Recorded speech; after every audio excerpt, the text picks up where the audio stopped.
Okay, lights, camera, action. Hey guys, Anthony, 4x4 Diesel. Just going to do a video. Had a reasonable amount of similar questions lately regarding catch cans and crankcase ventilation. So whether you need one or not, what they do, whether they work or not. So I'm going to give you pretty well everything I've got, right? You know, we don't, if I give you something, it's just what we know, it's our experience, it's not maybes or whatever, you know, it's actual experiences and what it is. So here we go, right? It's going to be probably end up being a bit of a longer one, and I'll probably touch on a few other related issues with catch cans and crankcase ventilation and a few of the terms used, you know, when you read a document, it's got, you know, the terms, this word means that, that word means that. So let's start off firstly with PCV or whatever, right? Crankcase ventilation, crankcase, whatever, you know, for a better term needed sort of thing, you know, like whatever, right? We're going to explain what it is. You can call it ventilation, crankcase ventilation, petrol crankcase ventilation, diesel crankcase ventilation, whatever you want, right? I'm going to call it PCV because it's easy, because it is crankcase ventilation, and although a diesel's less, it's got less vacuum on it than a diesel's. And this is the problem, I get the words mixed up sometimes, so please forgive me when I say it's a 10 mil when it's a 8, whatever. It's usually right, but that's just a mistake, you know, my brain isn't connected with my mouth properly sometimes. Anyway, so PCV, whatever, right? A petrol engine's got more vacuum than a diesel, so a diesel's got less. I don't care what it's called, right? I'm going to call it PCV, you know what I mean? There's crankcase ventilation on basically every engine I know of or work on. And I'm going to call it PCV because it is positive, even if it's only a little bit. Okay, it is positive. Now, we're going to talk a little bit about catch cans. What do you reckon, mate? Catch cans? Catch cans, oh yeah, got a catch can, love catch cans. Look, you know, this guy and his catch cans. Anyway, we don't care about catch cans. You know, some people write, oh, I know you hate catch cans, or I know you don't like it. Look, let's be clear about me and catch cans and our relationship. I don't hate much, okay? What do I hate? Sometimes I hate the weather in Melbourne, you know? God, I hated that day, you know? But even then, I just don't like to use that way. Let's not really hate anything's really the way to be. It's just the way it is. And an acquaintance of mine, or used to be, he said something to me. He said, you know what? Sometimes you got to have weather like that, or, you know, the bad things, because then you know when you're happy, right? So, because if it was all just sunny and 30 every day, like it up is in the Kimberleys, right, through winter, you know how it is. You just don't know when you're happy. If it was like that every day forever, you wouldn't know the difference. So you got to have the other. So you know, oh, now you know, then you have a good day, right? So it's all good, you know, and it's good to have a break from the hotter weather so you can get some work done. See what I mean about going off topic? Anyway. Okay, catch cans. This is the deal, right? Let's just quickly touch on the catch can itself and then the system, how it all works, why it's there and what it does, right? So there's different brands of catch cans. You know, years ago, people were recommending, oh, you need a catch can and it's got to be a ProVent 200 there, the go and all that, right? So everyone's getting ProVent 200s, bolting those plastic things on, whatever, and good luck to them, right? I've never installed one. I've never used one, I've never needed one, and I never will need one, right? It's a non-issue. We'll get further into it. Now, then, I don't know, you know, companies go, well, we're going to make catch cans. It's definitely a good way to spin a dollar, because you need to sell stuff to make money, right? So, other people make catch cans, always did. Maybe they made more, they got popular, whatever. Now, there's the HPD, right? I don't know, I'm told they're made in Australia or whatever. Wouldn't have a clue about them, doesn't bother me. Buy them, don't buy them, bolt them on, don't bolt them on. You can buy one and keep it in the back of the car and think about it if you like. Doesn't bother me, your money, Ralph. Now, there's rumours going around at the moment, and we'll call it rumours because it's just what people write on Facebook and what they text me. Now, I just want to say I don't use Messenger, so quick reminder, I might be on Facebook to help give you information and manage the information, but I do not use Messenger. Do not bother messengering me. You're going to get a standard 2 kind of photos. One's a letter where I've sort of written, look, guys, you know, I've kind of explaining it, so I'm not going to do it again now. Hope you're not offended by that. You're going to get that, and you're going to get the other one with a page with our groups and pages that you can go onto and ask your questions there, and I'll eventually get to it. And there's heaps of other people there that can help. So for a simple question, like where do I get an oil filter for my 1KD? Bada boom, it's on the group. Try searching first. If you can't find it in a search, which you will, hey, if you watch all my YouTube videos, it's all going to be there, right? If you watch all the videos from the start to the end, all the information you need is going to be there. And by the time you've done that, if you can ask me a question, I'm going to make you another video like what I'm doing now. So please don't messenger me, right? Now, don't call me for simple questions either. You do need to call me. It's a personalised service. You do need to call me if you want to buy parts or you're pretty close to purchasing the injector kit. You just got a couple of questions and you just want to close the deal. It's a personalised boutique service. It's not what normally happens elsewhere. We're not a parts selling business where we've got a website and that's all we care about. It's personalised boutique service to make sure you get the right parts. Genuine, brand new, fresh, everything. The VIP group with the videos, how to do it, and the backup service and support, okay? So, that was about contact, right? So we just went a little bit off topic anyway.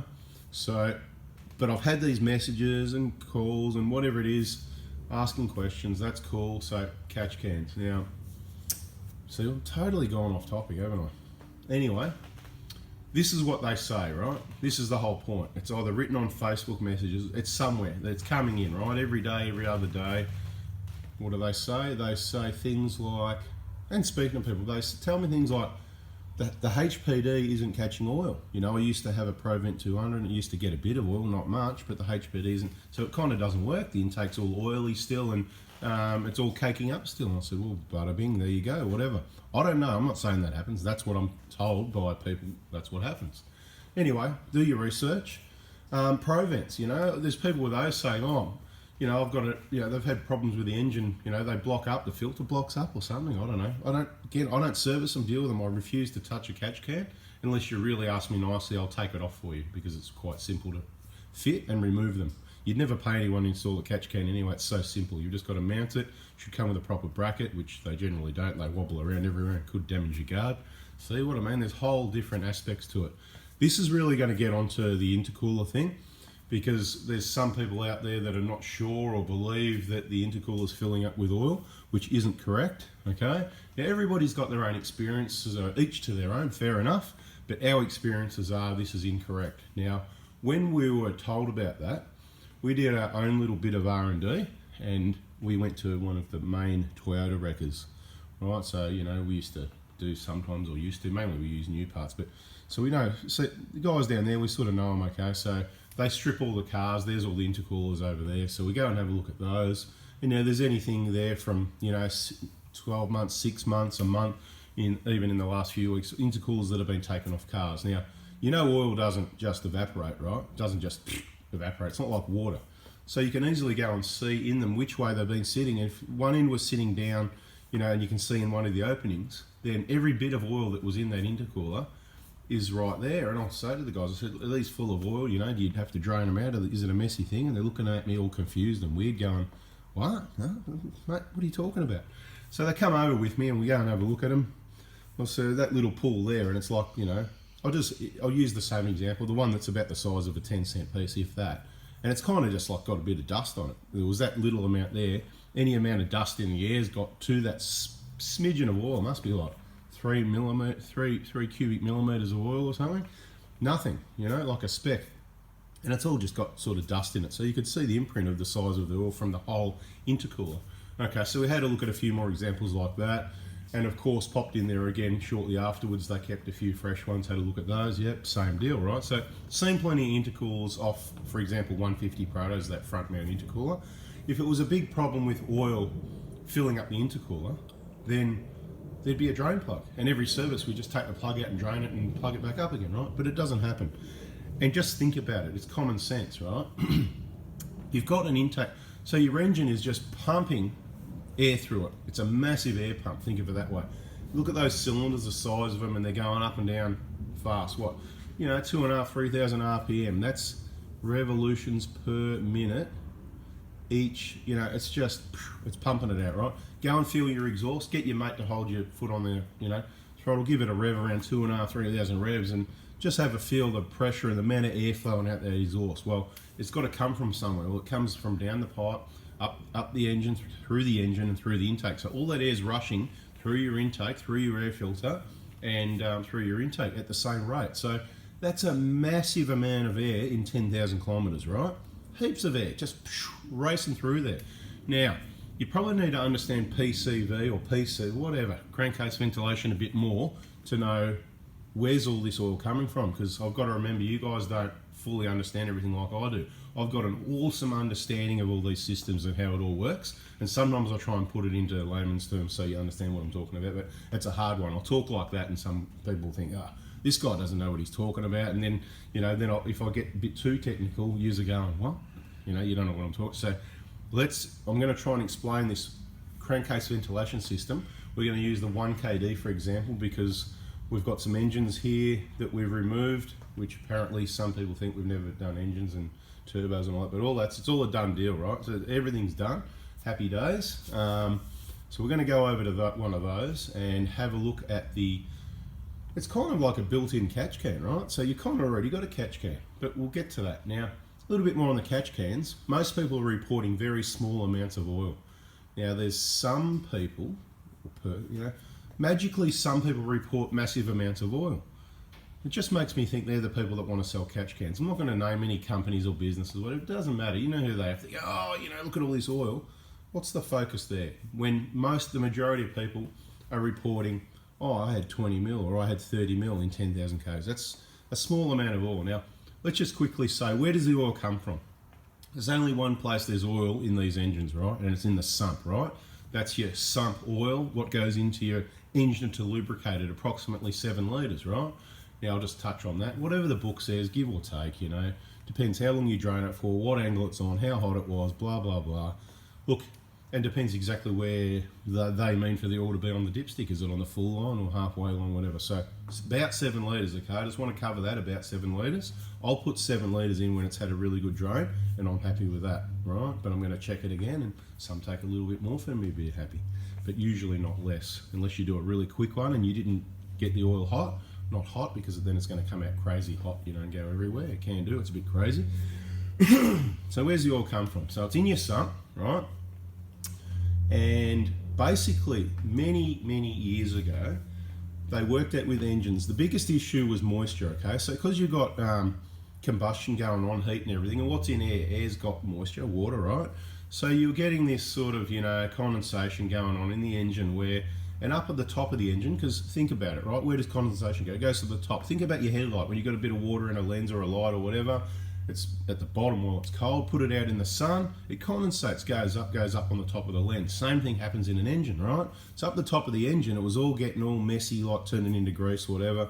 So they needed to solve that problem. So what they did is, they put a little vent tube in the top of the valve cover, and we're going to show you this in a minute, and they just put a hose on there. It was kind of like, I'd explain it like, back in the day, over a shower, there wasn't exhaust fans. There was just like a vent there, and it sort of just naturally sort of flowed a little bit. They worked okay, not as good as a exhaust fan, you know what I mean? I'll say the exhaust fan's more like positive crankcase ventilation, right?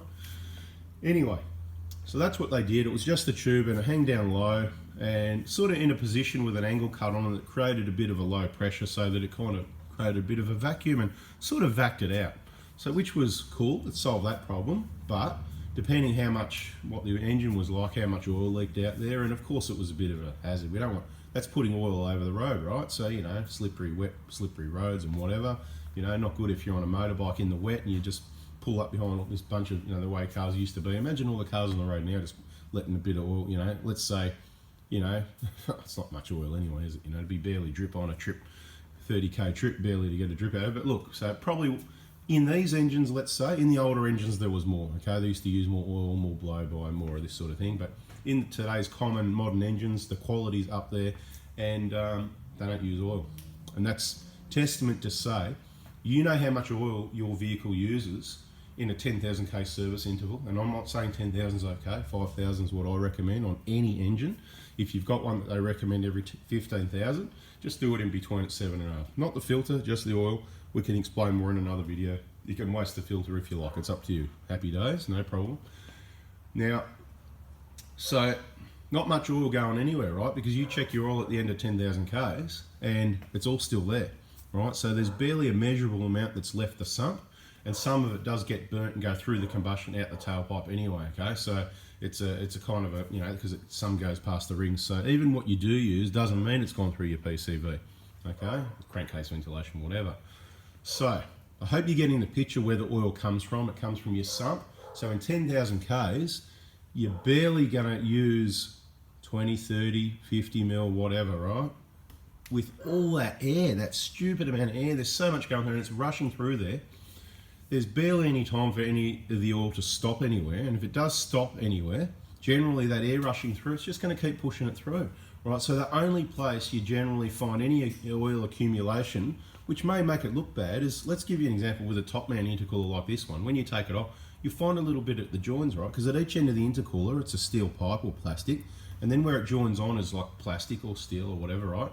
And there's a rubber boot that joins it. And there's a little gap in between, you know, it might be 5 or 10 or 15 mil, doesn't matter, in different cars. Similar engines, same but different, right? Right in that gap there, that's where the air's not rushing through, right? Because it's recessed, if you know what I mean. It's probably about 5 mil. So that's where all the oil sits. So when you pull it off and it drips out, well, that's because it's at the joint, that's where it's going to sit, yeah? Pretty simple when you think about it or explain to you. I hope this is helping. Just remember at the end of the video, give us a thumbs up. Some people that watch it, they're not going to like it because it's the facts, and you know, they don't like facts, they just like whatever they want to put out there. But look, give us a thumbs up if you love it, and don't forget to subscribe. Let's go and have a look at the valve covers and explain it a bit more and show you the built-in catch can. Okay, so here we go. We've got the valve cover off a 1KD. Valve covers, more or less, same, different, same. There you go. Does that cover it? It's the same, but it's not the same. Same, different, same. If I didn't mention it, I don't use Messenger. Please don't messenger me. Feel free to try it. You're just going to get the automated response with those photos. The phone number's available in the videos. On the, you know, you can find the phone number quite easily. 0490-261-013 if you want to buy parts. Now, you know, the injector kit sort of thing, because it's a personalised service, as I said earlier. I just put that out there because some people pressed fast forward and they missed all the other information. Anyway, the cracks, right? You want to know, we've got plenty of these because cracks, right? So just going to quickly explain that. When you put these on with a new gasket, you need to put all the bolts in. You need to tighten them down very slowly in many passes, particularly from this area first, leaving the corners to last, but not doing them. You need to build it up slowly, right? It's 9 Newton meters in the end, but you don't just go 9 Newton meters here, or if you go 9 Newton meters there and you haven't done those, you're probably going to crack it. So, you know, you just got to watch who you get to do these jobs. So if you've decided you're doing it yourself, that's why we've got the videos in the VIP group to show you and explain all this sort of information. It goes for hours, okay? Once you're done and it feels right, there's a little crush tube there, right? You'll feel that, okay? Once you feel that, so you can do it by hand, boom, you know, boom, whatever you want, right? And the sort of working your way to the corners last. Anyway, you get the picture. Let's move on. Catch can. So this has got a built-in catch can into it, right? It's got a built-in catch can. So every cover more or less the same but different. Now let's spin it around so you can see what's going on, right? See this crankcase ventilation. Remember what I said to you? They put a thing in at the top is where it happens, right? So this is the high point, right? So they've put the vent in the way they were on the old cars. They kind of just put a vent in. There was a little piece of metal that kind of curved around behind it, and that sort of helped because the oil was splashing around up there, you know what I mean? And it still does a little bit, of course it does, you know, oil splashes around. You got your camshafts, or older cars, you got your rockers, push rods set up, whatever the case may be, and oil splashing around everywhere, lubricating everything just the way it's meant to. Some things are squirting oil everywhere, not just splashing. Depends on the engine setup, where the oil galleries are, etc. Now, so we didn't want oil pouring out here like did happen in some vehicles, right? So for emissions and cleaning things up, they said we're going to pipe this to somewhere, and the obvious place to pipe it is to the intake.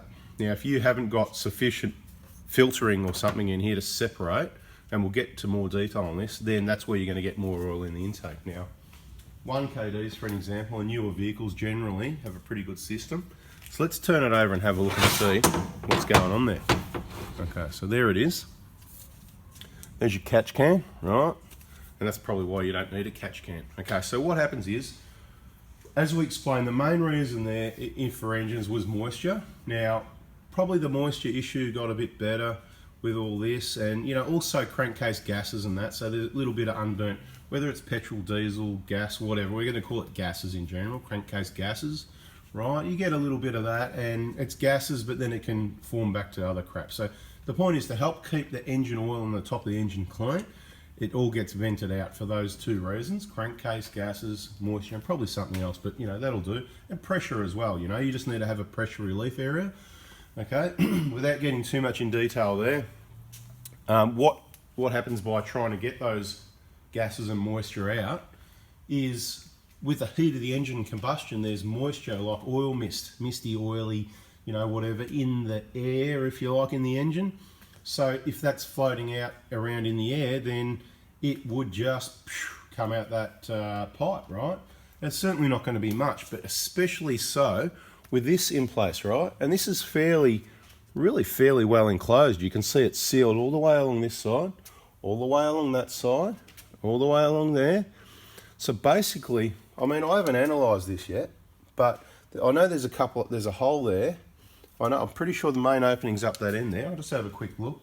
I haven't taken one off. I can unscrew this. Maybe we should do that in another video. So that's why you subscribe, because we're going to have all this information coming your way. I'm not sure if there's that's sealed all the way around. And the only place you've got a hole, there's a drain hole here. I'll turn it around and try and show it to you. Right, I think you're going to be able to see this. We'll just do the best we can, right? Okay.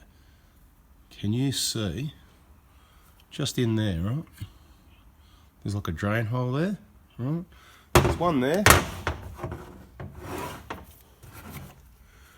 And there's another one, right? So you can see, so nobody taught me this. It's like, I mean, you learn the basics at trade school, right? And you figure the rest out. It's not like there's no special training. It's just have a brain, use it and figure out. So there's a drain hole down the bottom there anyway, how well you can see it or not. But look, there it is.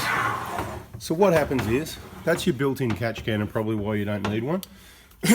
Because, look, we're going to call, as I said, we're going to call it positive crankcase ventilation, because if it was negative, it'd be going the other way. And if it was neutral, then nothing would be happening, would it? So it's positive crankcase ventilation. So the people want to carry on about terms, look, they just don't understand things properly, or they just want to argue. I don't argue, I just give you the facts. It's what it is. There it is. There's your catch can. It's not a can, but it's your catch filter, or whatever you like. Probably is a proper name for it, and I don't know what it is.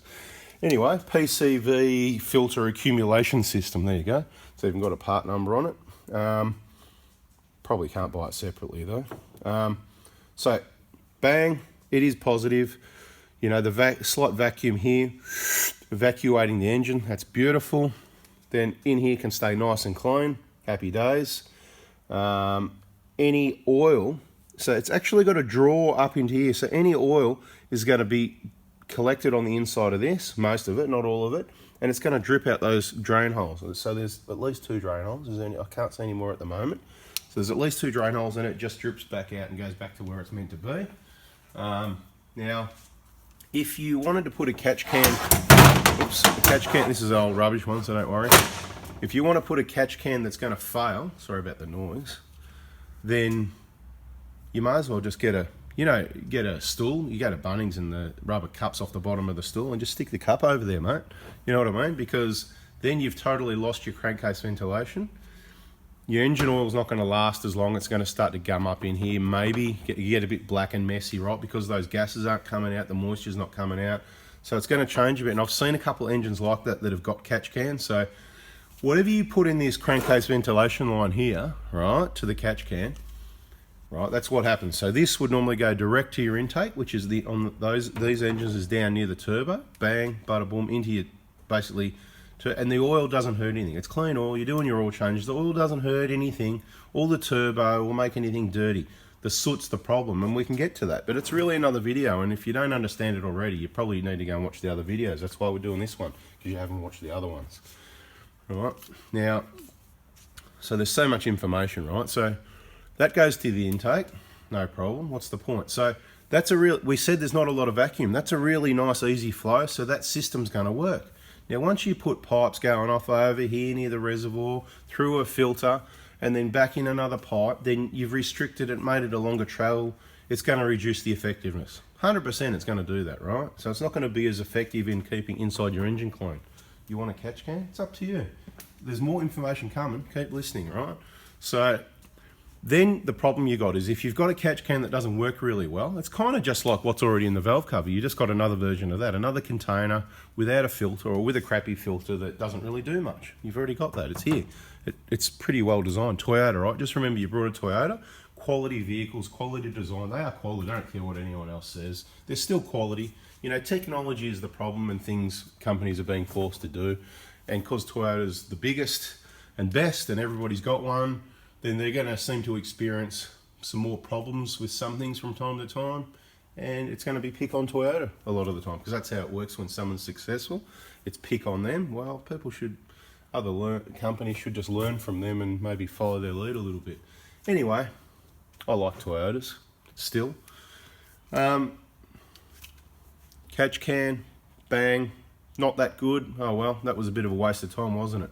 Now let's get one that's really good. Oh, it's got an awesome filter and it takes all this oil out. I'm getting 80 mils in 5,000 Ks. Well, that's awesome. I think you got a problem with your engine maybe anyway, but because they generally don't collect that sort of oil. Then, because the filter's so good and doing so well, eventually it's going to get blocked and need replacing more often before it reduces the effectiveness of the PCV system even more, right? So either way you can't win, right? Either way you can't win. I could be wrong. Like I said, I'll just explain it as I see it and from what I see. Okay, so that covers your crankcase ventilation or PCV, how it works, why it's there, what I've heard about catch cans, do's and don'ts. You know, you got all your copy ones out there. I couldn't, if you want to, hey, after this, if you want a catch can, go get a catch can, mate. Go and see someone, they'll sell you a catch can and bolt it on there. I won't, mate, you couldn't pay me enough to put a catch can. I'm not going to do it, I don't want your money, okay? Just enough to pay the bills and we're happy. Okay, now PCV isn't your problem. Okay, so we've already covered that there's not much oil in the intake system anyway. There's bugger all in there, just a very light, a super light amount, enough to help prevent with any, you know, corrosion and stuff like that, which is good. So if you look through an intercooler properly, seriously on an engine that hasn't got an issue, you'll put your finger in there, like I've shown in other videos. You run your finger through, and you look at it and you go, well, you know what? There's hardly any oil on my finger. You know, you crack open a packet of Smith's chips, were pretty good anyway, but you know, we like the Smitties. You can eat a few chips, but your finger's going to have oil on it straight away, and they're not that oily. They're pretty good chips actually. Anyway, that's another subject. What I'm trying to say is there's bugger oil in your intake and your intercooler, either of them. We already explained the other one earlier, so if you didn't watch the whole video, go back and watch that. So why is the intake coconut? Well, this is the deal, right? It's the EGR, right? Exhaust gas recirculation. Now we've got a few old pictures up on the wall. Let's go and have a look at those so you know what we're talking about. So sorry about looking at pictures and walls and whatever, but these are the things I need to use to demonstrate, and there's no point looking at me. I mean, a valve cover's probably better looking, so it just doesn't matter. Now, I know you can't see them that well, but look, you know, maybe we should just focus on, you know, this is obviously one of the worst ones, but let's just focus on an EGR valve while we talk about it. Now, so there's two systems. We've just talked about PCV or CV, right? We're not talking about catch can. Like I said, do whatever you want. I don't care. I'll just give you the information, what works, what doesn't, how it works, what I hear, blah, blah. Because I do specialise in Prado, so I hear a lot of people, particularly Prados, whatever what we're talking about here in these engines, telling me about what happens and doesn't happen. Two different systems, PCV and EGR. EGR is exhaust gas recirculation, right? And it's pretty self-explanatory. Exhaust, gas, that's tailpipe, recirculation. That's back into your intake, right? Back into your engine, through your engine again. Sounds pretty terrible, doesn't it? Well, I can tell you it is. It's absolutely disgusting. You're looking at it, right? So a clean EGR valve. Let's actually go up here over here and have a look at one. You know, this is an example of one that's got this plate. See, the size of the hole goes from the size on the left to the size on the right, reducing the flow, and that's what they end up looking like. Okay, and I've seen dozens of these, right? If not, I don't know. Look, there's one above it as well. There's two pictures. There you go. Let's go up. Oh, you can't see because it's about the same. You can see the alloy through that. They've got a bit of light shining through the skylight. You get that. Doesn't matter, right? Basically, you get the picture, right? Exhaust gas recirculation. So what happens your intake system will stay clean all the way through the because I've had people asking me, do I need to clean the intercooler out? As in top mount intercoolers front. You don't need to clean it out, it's fine. Okay, you don't need to. There's nothing in there. We already covered that. We've gone and had a look at a whole heap, not just one intercooler or two, we've had a look at a whole heap of intercoolers. Mate, they're fine. And just think it through, you don't even need to look. I looked because someone insisted that's what's happening, so I looked and I didn't find that, okay? It doesn't make any sense, the amount of airflow through that intercooler, it's already going through those little tubes, that all that pressure, turbocharged pressure, through those tubes, it's going to use every single one of them and blow them clear, don't you worry. Don't get me wrong, there might be the slightest little light lining, more on the bottom than anywhere else, because you switch your engine off and anything that's each end of the intercooler of the tanks is going to go to the bottom, but I'm telling you, it's just not even worth talking about. Back onto EGR. So the EGR, where does that go in? It goes in at the EGR valve, and that's what this is here, right? When we're talking about EGRs, that's your EGR valve right there. There's two of them. Now the one on the right is a bit lower case. See how it's drier on the outside? And the one on the left is harder and crusty and wet in the middle because it's been left for a very long time, probably 300,000 Ks if I remember, thereabouts. So what happens with the EGR, so you get your new car and you're driving along, it hasn't got much blow or much oil in the intake because it's a new engine, right? But it's got your exhaust recirculation. Now they all vary. I'm not going to go too much into this, it's in other videos. I'm not going to go too much on EGR. This was about explaining the crankcase ventilation and the catch can facts. For you to decide what you want to do and hopefully not have as many questions about it. But look, the exhaust gases come in through the bottom of this valve, right? So they go through a cooler, right? They go through a cooler to cool it down because the exhaust gas is 3, 4, 500 degrees, no good. We've got an intercooler and an air filter. We want clean, filtered, cold air, but then we're ramming in 300, 400 degree gases. Dumb idea. So it goes through a cooler that's cooled by the coolant that's already like 85 degrees or something. So it can only come down to what, 150, 200 degrees anyway. It's ridiculous and it's unfiltered, straight into your engine. Anyway, it goes through the cooler, comes up the bottom of this valve opens up and it lifts up and buffo, it comes in here and boom, bada bing, right? So the soot is the problem. Look at the tailpipe, all that black crap coming out of filthy vehicles, that's your problem, okay? So the soot, the exhaust gas circulation is your problem. Now it's there for a reason. You can go and search that. I'm explaining what happens, not why and all that in this one. The worst of it usually is right there at your EGR valve. If you get to it early, you'll be able to do an EGR clean and that'll be the worst of it, right? Now, the next stage is it goes into the elbow a bit. That's stage 2. Stage 3 is kind of through the elbow into the start of the manifold. You get the elbow if it looks really bad. Now, when I say elbow section, we'll just focus on another area of the whole complete EGR assembly, right? With the elbow and all, right? So this is the EGR valve, the bottom where it goes in. Obviously this one is one we've cleaned. So that's where your main intake air goes in. This stays clean here. Oh, you get a little bit kind of around here. That's your vacuum line for the MAP filter, and that's why there's a filter on it because of all this crap exhaust gases that gets up there. The oil's not a problem. It's the soot that thickens it and blocks the filter and whatever, right? So once you have an EGR solution, that's why we supply, obviously we're the ones that started supplying the MAP filter with the injector kit. It's the way to do it. Start fresh. They block up. Even when you clean them, they're blocked. Cleaning them is almost a waste of time, okay? So you can't change. They're 50 bucks, these little plastic things. 58 some people pay. Anyway, I'll tell you what I'm going to do. If you watch this video, if you ring me for an injector kit on Monday, what's the date? Monday, the 28th of October, I'm going to give you free EGR inlet gaskets and free MAP filter, okay? So you're just going to pay the standard cost of the injector kit, right? And your EGR gaskets, intake gaskets and MAP filter are free. One day only. You got to call me in the morning between 9 AM and 11:30 AM. If you don't get through, send me a text with your name and the deal you're interested in. Bada bing, there you go. So it'll just bang, see, like that. So, and see the plate up there in the picture? I'll give you one of those for free as well. See that? The flow reduction plate, free. Okay?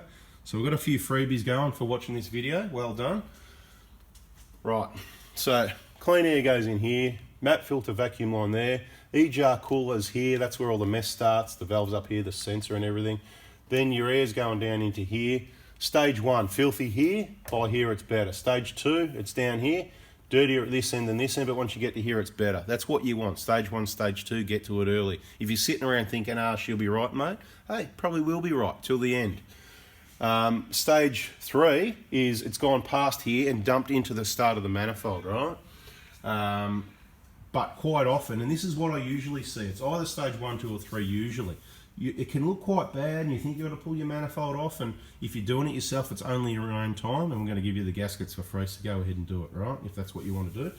But for me, I've got to think, you know, it's people are paying for my time to do this, so if it's not worth doing, I don't want to take the money. It's a lot of extra work, anything between, depends who you go to, anything from about $600 through to about $1,000, a lot of extra work, cleaning, gaskets, coolant, etc. Now, quite often you can scrape and vac out what's been dumped just there in the manifold, and that's the worst of it. You look down toward number 4 port, you put your fingers in, reach forward, have a feel and go, yep, that's pretty thin, I'm happy with that. Once you've got the rest of it clean and your solution in place, once the engines get older, they get more oil, more blow-by. Remember this one? See the one on the left? See how it's wet? So once you get to 200 or 300,000 Ks and you've done the main clean, the oil's going to keep going through. If you've got no catch can, it is, right? That little amount of oil going to increase. You're probably going to get 50 or 80 mil in 10,000 Ks. But the point is, it makes it right through the engine. From our statistics, from compression tests and valve clearance checks and everything, we believe that it's not there to provide lubrication, but it's helping provide lubrication to the valves, because the valve clearances and compressions are better on engines that haven't had a catch can. We found some really bad valve clearances and compressions on engines with catch cans, okay? Let's say, could be a coincidence. But whatever, it's just what we found and what we've seen. Okay, so if you get there soon enough, then yeah, the oil, it's almost like self-cleaning. Remember, the oil's got cleaners in it too, right, for in your engine. Well, it sort of does the same in the intake. And maybe not in this video, but I'll show you another engine I've got there.